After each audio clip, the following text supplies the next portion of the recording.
بسم اللہ الرحمن الرحیم نحمدہ و نصلی علی رسولہ الکریم اما بعد۔ میں ان کو اسمبلی میں سمجھاتا تھا کہ یہ قوم عاشق نبی صلی اللہ علیہ وسلم ہے اور حضور کی شان میں ختم نبوت کے مسئلے میں حضور صلی اللہ علیہ وسلم کے لیے، اس کی نبوت کے لیے لوگ جان دے سکتے ہیں۔ انہوں نے میرا مذاق اڑایا۔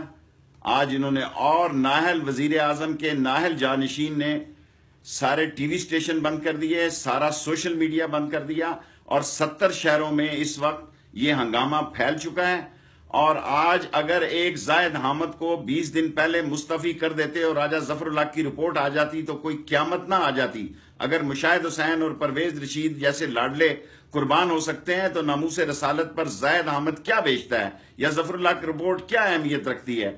میں پاک فوج کے چیف نے جو بیان دیا ہے اس کو بھی سراہتا ہوں، اور میں لوگوں سے اپیل کرتا ہوں کہ وہ امن کا دامن ہاتھ نہ چھوڑیں، اور میں سب لوگوں سے اپیل کرتا ہوں کہ ایک دوسرے کی جان و مال کی حفاظت کریں، اور زاہد حامد کا فوری مستعفی اور اس کے ساتھ جو دوسرے لوگ ہیں ان سب کا استعفیٰ لیں، اور اس ملک کو اس آگ سے بچائیں۔